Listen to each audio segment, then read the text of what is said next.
अस्सलामुअलैकुम वरहमतुल्लाहि वबरकातुहू। इत्तेहाद न्यूज़ में आप सभी का खैर मकदम है। आज वैसे तो एग्जिट पोल का दिन है, कई सारे न्यूज चैनल्स आज एग्जिट पोल को लेकर टीवी में बहस मुबासे करते हुए देखा जा रहा है। बहरहाल वो उनका अपना मसला है, क्योंकि अब वो यूपी में भी और दिगर रियासतों में भी भाजपा को ही जीतते दिखा रहे हैं। जाहिर है कि उनके अपने कुछ मसाइल होते हैं, क्योंकि वो गोदी मीडिया है तो वो उसका पैसा भी ले हुई रहती है। इससे पहले भी आपने देखा होगा कि किस तरह से बंगाल में उन्होंने भाजपा को ही जीता था। बाद में उनको पता चला कि तृणमूल कांग्रेस यानी कि ममता बनर्जी जीत चुकी है पूरी तरह से। खैर, आज यूपी में इंतखाबात का आखिरी मरहला भी खत्म हो गया। ना सिर्फ यूपी बल्कि पूरे भारत में यूपी चुनाव को लेकर सभी की नजर टिकी हुई थी, क्योंकि यूपी में कोई भी पार्टी जीतती है तो समझो आगे मरकज में भी हुकूमत बना सकती है। अक्सर ऐसा कहा जाता है कि भारत का वजीर आजम भी यूपी तय करता है, क्योंकि भारत की सबसे बड़ी रियासत उत्तर प्रदेश में अब तमाम वोटिंग के तमाम मरहले खत्म हो चुके हैं और सभी की जबान पर एक ही चर्चा तस्करा है कि इस बार योगी के लिए रास्ता बड़ा सख्त है। वाज़ह रहे कि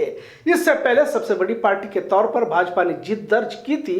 आज आखिरी मरहले में वोटिंग भी धीमी रही। कुल 54% से कुछ ज्यादा वोटिंग फीसद रहा, तो बनारस में 53% वोटिंग हुई, आजमगढ़ में तो इससे भी कम हुई। खैर, आवाम में कहीं पर भी जोश नजर नहीं आ रहा था। अब तो कुछ माहिरीन ये भी कह रहे हैं कि आवाम भाजपा से बदजन है। बनारस में मोदी ने 3 रोड शो किए। अगर बनारस की 8 सीटों में 4 भी भाजपा जीत लिए तो बनारस वालों ने बहुत बड़ी मेहरबानी करने के बराबर कहा जा रहा है। सत्ता की जंग में समाजवादी पार्टी भाजपा पर भारी पड़ती दिखाई दे रही है और ये 7.5 भाजपा का पीछा 2024 तक करती रहेगी। ना सिर्फ बनारस बल्कि पूरे उत्तर प्रदेश में कांटे की टक्कर का मामला देखने को मिल रहा है, जिससे न सिर्फ योगी बल्कि मोदी की रातों की नींदें उड़ती दिखाई दे रही है। आज जब इंतखाबात का 7वां मरहला भी मुकम्मल हो गया तो भाजपा लीडरों के पसीने छूटते नजर आ रहे हैं। आज जिन 9 जिलों की 54 सीटों पर वोटिंग हुई वे जिले हैं वाराणसी, चंदौली, भदोही, मिर्जापुर, गाजीपुर, मऊ, आजमगढ़, सोनभद्र। सिर्फ सोनभद्र में 26% के कुछ ज्यादा वोटिंग हुई, बाकी तरफ तो इससे भी कम हुई है। खास जिक्र बनारस का इसलिए किया जा रहा है क्योंकि यह विश्वनाथ कॉरिडोर बन रहा है और जब भी मोदी यहाँ आते हैं मंदिर में जाकर माथा टेकते हैं और पिछले 3 मरतबा भाजपा ने ही जीत दर्ज की है। लेकिन इस बार समाजवादी पार्टी अपना दमखम दिखाती नजर आ रही। अगर कुल वोटिंग की जमीनी सतह का अंदाजा लगाया जाए तो सपा आगे दिखाई दे रही। इसका अंदाजा अब भाजपा को भी होने लगा है। हर जगह पर हिंदू मुस्लिम करना, मजहब के नाम पर तफरके के बयान और बुलडोजर 20 बनाम 80 या फिर दरमियान में पाकिस्तान की भी एंट्री होती रहती है। देशभक्ति बनाम देशद्रोही का भी पैंतरा अक्सर चलने की कोशिश की गई। लिहाजा आवाम में इस बार तमाम मामलों पर भाजपा की हिंदुत्व छवि को नकारते हुए देखा गया। अब कुछ लोग ईवीएम की भी बात कर रहे हैं। कई जगहों पर वीवीपैट की पर्चियां सड़कों पर भी देखी गई। इसके बावजूद भी भाजपा की जीत काफी मुश्किल नजर आ रही है, ऐसा सियासी माहिरीन का कहना है। वजीर आजम ने भी तरह तरह के लिबास, डुगडुगी बजाना वगैरह तमाम तरह के हथकंडे इस्तेमाल किए हैं।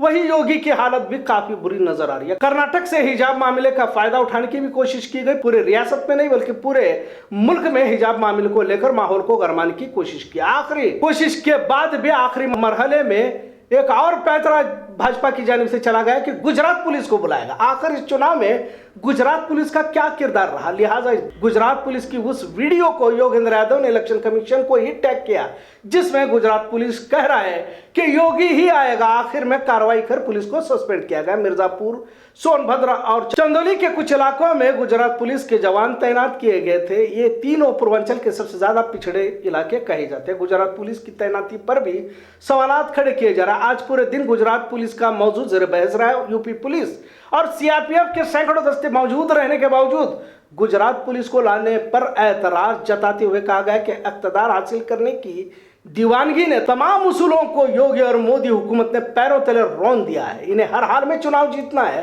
यही इससे साबित होता है। कुछ जगहों पर गुजरात पुलिस योगी और मोदी की तशहीर करते देखा गया। पूरी चुनाव मुहिम में योगी हुकूमत की जानिब से शराब पैसे जमकर बांटे गए, जिसके वीडियोज इलेक्शन कमीशन को दिखाने के बावजूद भी कार्रवाई नहीं की गई। इस तरह जौनपुर के मलहनी इलाके में भी भाजपा की जानिब से बुथ कैप्चरिंग की शिकायतें सपा ने चुनाव आयोग से की है। इसके बावजूद चुनाव आयोग चुप्पी साधे हुए, ऐसा इल्जाम लगाया जा रहा है। ऐसा लगता है कि सपा ने किलेबंदी नहीं की तो योगी की जानिब से वोटिंग में भी बेईमानी हो सकती है, क्योंकि चुनाव आयोग के अफसर इस चुनाव में योगी हुकूमत की मनमानी पर एक्शन लेने की हिम्मत नहीं जुटा पा रहे। चुनाव के आखिरी दौर में इलेक्शन कमीशन पर जितने इल्जाम लगाए जा रहे हैं शायद इससे पहले कभी नहीं देखे गए, ऐसा भी कहा गया। कुल मिलाकर किसी हाल में जीत दर्ज करने की कोशिश योगी की जानिब से की जा रही है, जिसमें सही और गलत का इस्तेमाल किया जा रहा है। और वैसे भी हर हाल में जीतना जरूरी इसलिए भी है, अगर यहाँ योगी की शिकस्त गोया हिंदू राष्ट्र के एजेंडे को 20 साल के लिए मुलतवी करने के बराबर है। धर्म के नाम पर आवाम को बेवकूफ बनाने का जो हुनर भाजपा और टीम ने हासिल किया था, अब ये जादू कहीं तो भी घटता नजर आ रहा है। आप लोगों में राम मंदिर या हिंदू राष्ट्र में ज्यादा दिलचस्पी नजर नहीं आ रही है और ना ही कोई मोदी लहर दिखाई पड़ रही है। लोगों में बुनियादी जरूरतों की तकलीफें नजर आ रही हैं। सड़क, बिजली, शिक्षा, सेहत के साथ रोजगार, बच्चों का मुस्तकबिल को लेकर आवाम फिक्रमंद नजर आ रही है। इसके बावजूद कुछ लोग ये भी कह रहे हैं कि धांधली जरूर हुई है। इख्तियार का पूरा फायदा उठाने की कोशिश योगी हुकूमत ने किया है। यकीनन आवाम समाजवादी पार्टी को जिताने के साथ बदलाव, तब्दीली देखना चाहती है। आवाम में एक तरह हिंदू मुस्लिम धर्म, जात पात को लेकर बेजारी नजर आई।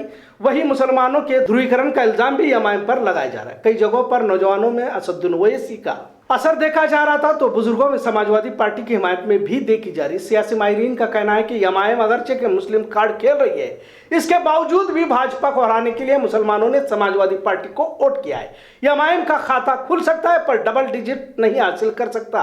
और आगे एग्जिट पोल की बात की जाए तो पहले से ही हमने देखा है कि गोदी मीडिया ने जब भाजपा का नमक खाया है तो इसको जिताते हुए दिखाना भी इनकी मजबूरी है। अगर किसी तरह की सेटिंग के बगैर ईवीएम और फिर वोटों की गिनती सही संवैधानिक तरीके से होती है तो यकीन मानिए भाजपा का जीतना नामुमकिन है। और एक सर्वे के मुताबिक एक बार फिर समाजवादी पार्टी हुकूमत बना रही है। समाजवादी पार्टी 203 से 211 हासिल कर सकती है। भाजपा गठबंधन 144 से 152 तक का ये आंकड़ा हासिल कर सकती है। बहुजन पार्टी 12 से 20 और कांग्रेस 19 से 27 हासिल कर सकती है।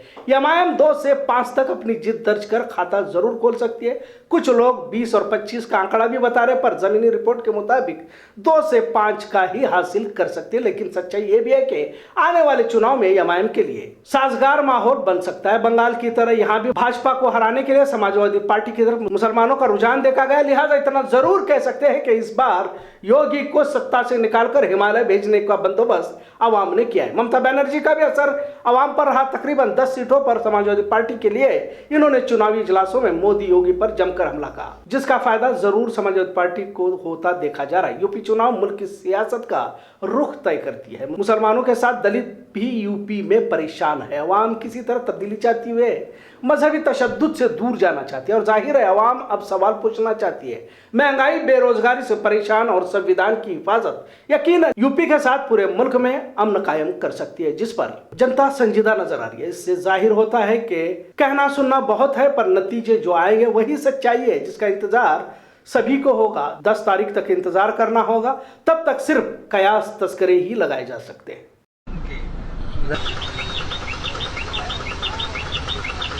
अब निकल जाएगा।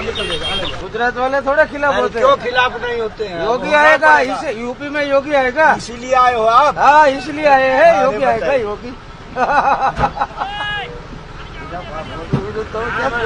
रिकॉर्ड करे थे, करे तो हूँ वहाँ से बोले करे योगी आएगा।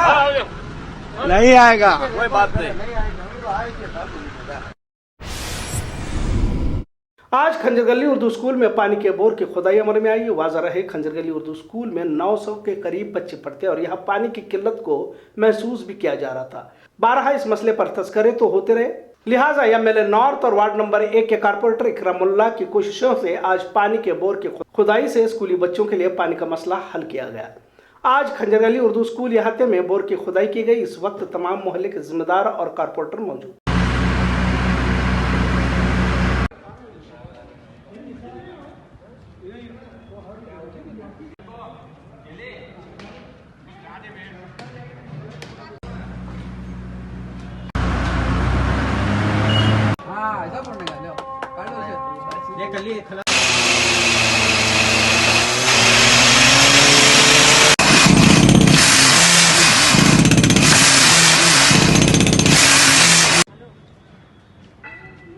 हेलो जनाब।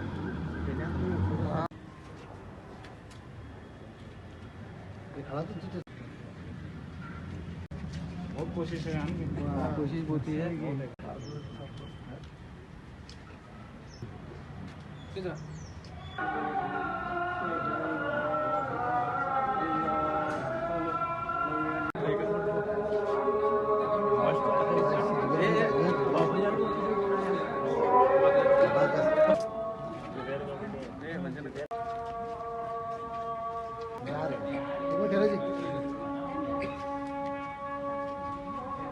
बिस्मिल्लाहिर्रहमानिर्रहीम।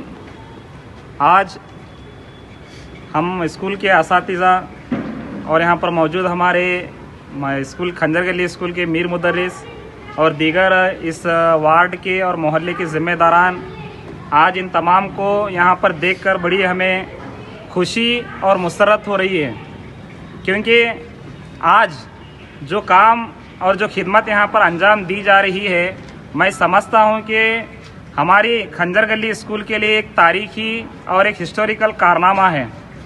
मैं यहाँ पर तकरीबन 15 साल से देख रहा हूँ। ये बेलगाम शहर की बहुत ही पुरानी, यानी तकरीबन 100 साल से ज़्यादा पुरानी स्कूल है और बेलगाम के सिर्फ खंजर गली, कोतवाल गली, दरबार गली के बच्चे ही नहीं, बल्कि बेलगाम शहर के गांधी नगर, उज्जवल नगर, वड़गांव, शाहपुर, आजम नगर, तमाम इलाकों के बहुत सारे बच्चे यहाँ पर पढ़ने के लिए आते हैं और ये स्कूल यहाँ की तालीमी मियार और क्वालिटी के लिए जानी जाती है।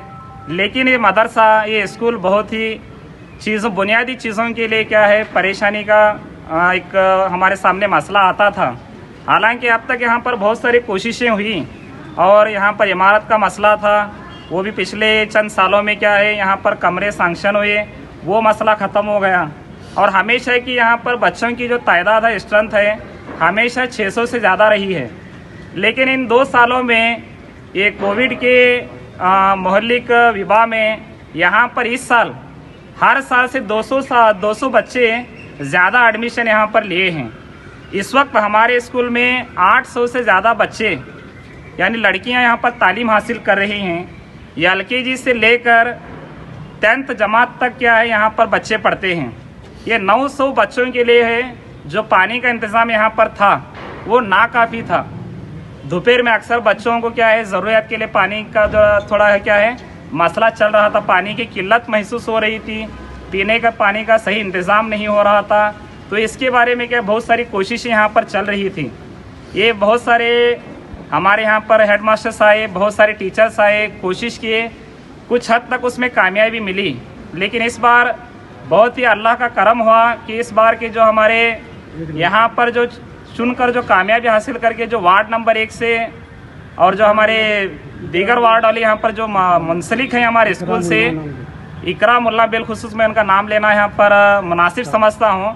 ये 3-4 महीनों से लगातार दिन रात इनकी कोशिश रही, हमारे टीचर से, हमारे हेड मास्टर से, हमारे कमेटी के ज़िम्मेदारान से बाकायदा कांटेक्ट और रब्ता बनाकर क्या है, ये पानी का मसला उन्होंने खुद अपने आँखों से देखकर ये बोरवेल का इंतज़ाम किया है।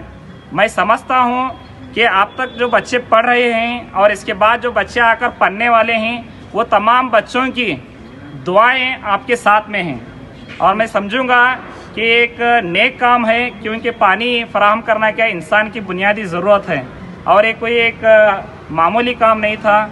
बहुत कोशिश इसमें लगी है, मेहनत लगी है और इसके बाद भी क्या है, ऐसे बहुत सारे काम हैं और भी हमारे स्कूल में। मैं समझता हूँ कि इनके ये पीरियड में, इनके कॉरपोरेशन के पीरियड में क्या है, ऐसे बहुत सारे काम होंगे, ऐसा मैं समझता हूँ, नेक उम्मीद करता हूँ। और इस मौके पर सबसे जो जिम्मेदार और जो अच्छा यहाँ पर उनका जो हमारा साथ रहा, वो हमारे शहर के MLA हैं। उन्होंने भी क्या है, यहाँ पर 1-2 मरतबा उनकी भी यहाँ पर विज़िट हुई थी स्कूल में, आकर उन्होंने भी क्या है अपने दीगर अफसरान से बात करके अपने डायरी में यहाँ पर स्कूल में जो जो परेशानियाँ हैं, जो जो ज़रूरियात हैं, उसका लिस्ट बनाकर लेकर गए थे। उनकी भी इसमें कामयाब कोशिश रही और साथ ही साथ हमारे कारपोरेटर्स की भी कोशिश रही और जमात के यहाँ पर जो खंजर गली जमात के जो मेम्बरान हैं, उन्होंने भी इसमें क्या है बाकायदा अपना ताउन पेश किया है। तो इस मौके पर हम तमाम स्कूल की जानिब से और हमारे 800 बच्चों की जानिब से इन तमाम खासकर MLA और 1 नंबर वार्ड के कारपोरेटर और जो हमारे 2 नंबर वार्ड के कारपोरेटर, उनका भी मैं नाम लेना मुनासिब समझूंगा, उनका और तमाम इसमें जो अपना किरदार अदा किए हैं, तमाम का क्या है मैं शुक्रिया अदा करता हूं। और ऐसी आगे भी हमारी उम्मीद है और थोड़े बहुत सारे काम हैं, वो मिलकर हमें और आपको एक अर्जी देंगे, उसके ऊपर भी क्या है कामयाब कोशिश करके उस ज़रूरत को पूरा करेंगे, मैं ऐसा समझता हूं। और मेरे 2 बातें हैं, मैं इतना कह कर क्या है अपनी बात को ख़त्म करता हूं। बेलगाम विश्वेश्वरैया टेक्निकल यूनिवर्सिटी में पढ़ने वाली हिजाब पहनने वाली लड़की बुशरा मतीन ने 16 गोल्ड मेडल जीतकर वीटीयू की तारीख में रिकॉर्ड बना दिया। ये इतना वीटीयू के चांसलर करी सिद्धप्पा ने प्रेस कॉन्फ्रेंस के दौरान बताया। अब जो लोग हिजाब पर उछल कूद कर रहे हैं ये इन्हें तमाचा ही कह सकते हैं। ये महज एक मिसाल है। अगर मुस्लिम लड़कियों को किसी तरह दबाव ना बनाते हुए पढ़ाई खेल कूद में आगे बढ़ाई जाए तो और भी कारनामे अंजाम दे सकते हैं। लिहाजा जो लोग मुस्लिम लड़कियों को हिजाब की आड़ में पढ़ाई से रोकने की कोशिश कर एक तशद्दुद का और एक फिरका परस्ती का माहौल बनाना चाहते हैं, इनके लिए ये तमाचा ही कह सकते हैं। 16 गोल्ड मेडल हासिल करने की पहली वारदात है। बुशरा मतीन के इस कामयाबी पर पूरे मुल्क से मुबारकबाद दी जा रही है। वीटीयू बेलगाम में पढ़ने वाली बुशरा मतीन रायचूर की है। खबरों का सिलसिला यूं ही चलता रहेगा। देखते रहिए इत्तेहाद न्यूज़। शुक्रिया, अल्लाह हाफिज़। ಇದು ಅಚೀವ್ಮೆಂಟ್ ನಾನು ಡ್ರೀಮ್ ಮಾಡಿದ್ದೀನಿ, ಈಗ ಇದು ರಿಯಾಲಿಟಿ ಆಗಿತ್ತು. Last time 13 gold medals highest record ಇತ್ತು. ಅದು ರೆಕಾರ್ಡ್ ಈಗ ನಾನು ಬ್ರೇಕ್ ಮಾಡಿ 16 ಹೈಯೆಸ್ಟ್ ಇದೆ ಇಡೀ ಕರ್ನಾಟಕ ರಾಜ್ಯಕ್ಕೆ. ಪ್ರೌಡ್ ಫೀಲಿಂಗ್ ಇದೆ. ನಮ್ಮ ಫ್ಯಾಮಿಲಿ ಮೆಂಬರ್ಸ್ಗೆ, ನಮ್ಮ ರಿಲೇಟಿವ್ಸ್ಗೆ, ನಮ್ಮ ಕಾಲೇಜ್ ಫ್ಯಾಕಲ್ಟಿ ಅವರಿಗೆ, ರಾಯಚೂರು ಡಿಸ್ಟ್ರಿಕ್ಗೆ ಪ್ರೌಡ್ ಫೀಲಿಂಗ್ ಇದೆ ಮತ್ತು ಇಡೀ ಕರ್ನಾಟಕಕ್ಕೆ ಪ್ರೌಡ್ ಫೀಲಿಂಗ್ ಇದೆ. ನಾನು ಎಲ್ಲರಿಗೆ ಧನ್ಯವಾದ ಹೇಳ್ತೀನಿ. ಈ ಅಚೀವ್ಮೆಂಟ್ ನಂದು ಒಂದೇ ಇಲ್ಲ, ಇದು ಕಂಪ್ಲೀಟ್ ನಮ್ಮ ಫ್ಯಾಮಿಲಿ ಮೆಂಬರ್ಸ್ ಅಚೀವ್ಮೆಂಟ್ ಇದೆ, ರಾಯಚೂರು ಡಿಸ್ಟ್ರಿಕ್ಟ್ ಅಚೀವ್ಮೆಂಟ್ ಇದೆ. ಇದು ಒಂದು ದೊಡ್ಡ ಪ್ರೌಡ್ ಫೀಲಿಂಗ್. ನಾನು ನನ್ನ ರಾಯಚೂರಿಗೆ ರೆಪ್ರೆಸೆಂಟ್ ಮಾಡಕತ್ತೀನಿ. ನಾನು ಎಲ್ಲ ವೆಲ್ ವಿಷರ್ಸ್ಗೆ ಥ್ಯಾಂಕ್ ಯು ಹೇಳ್ತೀನಿ. ಹೀಗೆ ಸಪೋರ್ಟ್ ಮಾಡಿರಿ ಅಂತ ಹೇಳ್ತೀನಿ. ನಾನು ಸೇಂಟ್ ಮೇರೀಸ್ ಕಾನ್ವೆಂಟ್ ಸ್ಕೂಲಲ್ಲಿ ಸ್ಕೂಲಿಂಗ್ ಕಂಪ್ಲೀಟ್ ಆಗಿದೆ ಮತ್ತು PUC ಕಾಲೇಜಲ್ಲಿ ಕಂಪ್ಲೀಟ್ ಆಗಿದೆ ರಾಯಚೂರು ಡಿಸ್ಟ್ರಿಕ್ಟಲ್ಲಿಯೇ. ಮತ್ತು graduations SLN college of engineering Yermarus camp ರಾಯಚೂರಲ್ಲಿ ಕಂಪ್ಲೀಟ್ ಆಗಿದೆ. ಒಂದು ಅಜೆಂಡಾ ಇದೆ. ಡೈಲಿ ರೂಟೀನ್ ನೀವು ಏನಿದೆ ಅದು ಫಾಲೋ ಮಾಡಬೇಕು ಮತ್ತು ಕಾನ್ಸೆಪ್ಟ್ಸ್ಗೆ ಅಂಡರ್ಸ್ಟ್ಯಾಂಡ್ ಮಾಡಬೇಕು. ಮತ್ತು ನಮ್ಮ ಇಂಜಿನಿಯರಿಂಗ್ ಸ್ಟೂಡೆಂಟ್ಸ್ ಬಹಳವರು ಇದು ಸ್ಕ್ಯಾನರ್ಗೆ ಪ್ರಿಫರ್ ಮಾಡ್ತಾರೆ. ಅದು ಸ್ಕ್ಯಾನರ್ ಅಂದರೆ ಪ್ರೀವಿಯಸ್ ಇಯರ್ ಕ್ವೆಶ್ಚನ್ ಪೇಪರ್ಸ್. ಅದನ್ನು ಬಿಟ್ಟು ನೀವು ಟೆಕ್ಸ್ಟ್ ಬುಕ್ಸ್ಗೆ ರೆಫರ್ ಮಾಡಬೇಕು, ಟೆಕ್ಸ್ಟ್ ಬುಕ್ಸ್ ನೋಡಬೇಕು. ಅದರಿಂದ ನಿಮಗೆ ಹೈಯರ್ ಎಜುಕೇಷನ್ಗೆ ಬಹಳ ಹೆಲ್ಪ್ ಆಗುತ್ತದೆ. Gate exam, all India gate ಎಕ್ಸಾಮ್ಗೆ ಹೆಲ್ಪ್ ಆಗ್ತದೆ. ಮತ್ತು PGCET ಇರಲಿ, ಗವರ್ಮೆಂಟ್ ಎಕ್ಸಾಮ್ಸ್ ಇರಲಿ, ಎಲ್ಲರಿಗೆ ಹೆಲ್ಪ್ ಆಗ್ತದೆ. ಟೆಕ್ಸ್ಟ್ ಬುಕ್ಸ್ ಪ್ರಿಫರ್ ಮಾಡಬೇಕಂತ ನಾನು ಹೇಳಿ. ಫಸ್ಟ್ ಆಫ್ ಆಲ್ ನನಗೆ ಇಂಡಿಪೆಂಡೆಂಟ್ ಡಿಸಿಷನ್ ತೊಗೋಬೇಕಂತ ಹೇಳಿದರೆ, ನಮಗೆ ಏನು ಪ್ರೆಷರ್ ಹಾಕಿಲ್ಲ ನನ್ನ ಫ್ಯಾಮಿಲಿಯವರು. ನಂದು ಏನು ಡಿಸಿಷನ್ ಇತ್ತು ಅದೇ ಮಾಡೀನಿ. ನನಗೆ ಸಿವಿಲ್ ಇಂಜಿನಿಯರ್ ಏಮ್ ಇತ್ತು ಅದೇ ಫಾಲೋ ಮಾಡೀನಿ. ಮತ್ತು ಎಲ್ಲ ಸಪೋರ್ಟ್ ಮಾಡ್ಯಾರ ಫ್ಯಾಮಿಲಿ ಮೆಂಬರ್ಸ್. ಈ ಅಚೀವ್ಮೆಂಟ್ಗೆ ನಾನು ಮೋರ್ ದೆನ್ ಹಾಫ್ ಕಾಂಟ್ರಿಬ್ಯೂಷನ್ ನನ್ನ ಎಲ್ಡರ್ ಬ್ರದರ್ಗೆ ಕೊಡ್ತೀನಿ. ಅವರು ಈ ಥ್ರೂ ಔಟ್ ಜರ್ನಿಯಲ್ಲಿ ನನಗೆ ಸಪೋರ್ಟ್ ಮಾಡ್ಯಾರ. ನಮ್ಮ ಪೇರೆಂಟ್ಸ್ ಸಪೋರ್ಟ್ ಮಾಡ್ಯಾರ, ನಮ್ಮ ಇಡೀ ಫ್ಯಾಮಿಲಿ ಮೆಂಬರ್ಸ್ ಸಪೋರ್ಟ್ ಮಾಡ್ಯಾರ, ಫ್ರೆಂಡ್ಸ್ನೂ ಸಪೋರ್ಟ್ ಮಾಡ್ಯಾರ, SLN ಕಾಲೇಜ್ ಫ್ಯಾಕಲ್ಟಿನೂ ಸಪೋರ್ಟ್ ಮಾಡ್ಯಾರ. ನಾನು ಸ್ಟೂಡೆಂಟ್ಸ್ಗೂ ಹೇಳ್ತೀನಿ, ಗರ್ಲ್ಸ್ ಸ್ಟೂಡೆಂಟ್ಸ್ ಇರಲಿ, ಎಲ್ಲರೂ ಇರಲಿ, ಎಜುಕೇಷನ್ಗೆ ಫೋಕಸ್ ಮಾಡಬೇಕು. ಪೇರೆಂಟ್ಸ್ಗೆ ಹೇಳ್ತೀನಿ, ಸಪೋರ್ಟ್ ಮಾಡಿರಿ ನಿಮ್ಮ ಸ್ಟೂಡೆಂಟ್ಸ್ಗೆ ಎಜುಕೇಷನಾಗಾಗಿ. ಡಿಗ್ರಿ ತೊಗೋಬೇಕು, ಇಂಡಿಪೆಂಡೆಂಟ್ ಆಗಬೇಕು, ಫೈನಾನ್ಷಿಯಲಿ ಇಂಡಿಪೆಂಡೆಂಟ್ ಆಗಬೇಕು. ನಿಮ್ಮ ಫ್ಯೂಚರ್, ನಿಮ್ಮ ಕರಿಯರ್ಗೆ ಬ್ರೈಟ್ ಮಾಡಬೇಕಂತ ಹೇಳ್ತೀನಿ. ನಂದು ಗ್ರ್ಯಾಜುಯೇಷನ್ ಕಂಪ್ಲೀಟ್ ಆಗಿತ್ತು. ಹಿಜಾಬಿಂದು ಏನು ಕಾಂಟ್ರವರ್ಸಿ ಬಂದಿಲ್ಲ. ಈಗ ರೈಟ್ ನಾವು ನನ್ನ ಓನ್ ಸಿಸ್ಟರ್ SLN ಕಾಲೇಜಲ್ಲಿ ಓದಕತ್ತಾಳ. ಅಲ್ಲಿ ಏನು ಹಿಜಾಬ್ ಕಾಂಟ್ರವರ್ಸಿ ಬಂದಿಲ್ಲ. ಎಲ್ಲ ಫ್ಯಾಕಲ್ಟಿ ಅವರು ಸಪೋರ್ಟ್ ಮಾಡ್ಯಾರ. ಏನು ಕಾಂಟ್ರವರ್ಸಿ ಬಂದಿಲ್ಲ ಹಿಜಾಬಲ್ಲಿ ನಮ್ಮ ಕಾಲೇಜಲ್ಲಿ. ಇದು ನಮ್ಮ ಇಂಡಿಯಾ ಒಂದು ಸೆಕ್ಯುಲರ್ ಕಂಟ್ರಿ ಇದೆ, ಒಂದು ಡೆಮೋಕ್ರೆಟಿಕ್ ಕಂಟ್ರಿ ಇದೆ. ಇದರಲ್ಲಿ ರಿಲಿಜಿಯಸ್ ಮ್ಯಾಟರ್ಸ್ ಬರಬಾರ್ದು, ಡಿಸ್ಕ್ರಿಮಿನೇಷನ್ ಬರಬಾರ್ದು. ಆ್ಯಂಡ್ ನಾನು ಈಗ ಪ್ರೌಡ್ ಫೀಲಿಂಗಿಂದ ರಾಯಚೂರಿಯನ್ ಅಂತ ಹೇಳ್ತೀವಿ. ಅದು ರಾಯಚೂರು ಒಂದು ಬ್ಯಾಕ್ವರ್ಡ್ ಡಿಸ್ಟ್ರಿಕ್ಗೆ ನಾನು ರೆಪ್ರೆಸೆಂಟ್ ಮಾಡಕತ್ತೀನಿ. ಅದೊಂದು ಪ್ರೌಡ್ ಫೀಲಿಂಗ್ ಇದೆ. ಆ್ಯಂಡ್ ಇದು ಇಂಡಿಯಾದಲ್ಲಿ ಅದು ರಿಲಿಜಿಯಸ್ ಡಿಸ್ಕ್ರಿಮಿನೇಷನ್ ಎಜುಕೇಷನಲ್ಲಿನೂ ಬರಬಾರ್ದು, ಎಲ್ಲಿನೂ ಬರಬಾರ್ದು. ಯಾರೂ ಇಂಟರ್ಫಿಯರ್ ಮಾಡಬಾರ್ದು ಇದರಲ್ಲಿ. ಅದೇ ಎಜುಕೇಷನ್ಗೆ ಸಪೋರ್ಟ್ ಮಾಡಿರಿ ನನಗೆ. ಮತ್ತು ಎಲ್ಲರೂ ವೆಲ್ ವಿಷರ್ಸ್ಗೆ ನಾನು ಥ್ಯಾಂಕ್ ಯು ಹೇಳ್ತೀನಿ ಸಪೋರ್ಟ್ ಮಾಡೋಕ್ಕೆ. ಸರ್ PUCಯಲ್ಲಿ ನನಗೆ ಮೆಡಿಕಲ್ ಮಾಡಬೇಕಂತ ಏಮ್ ಇತ್ತು.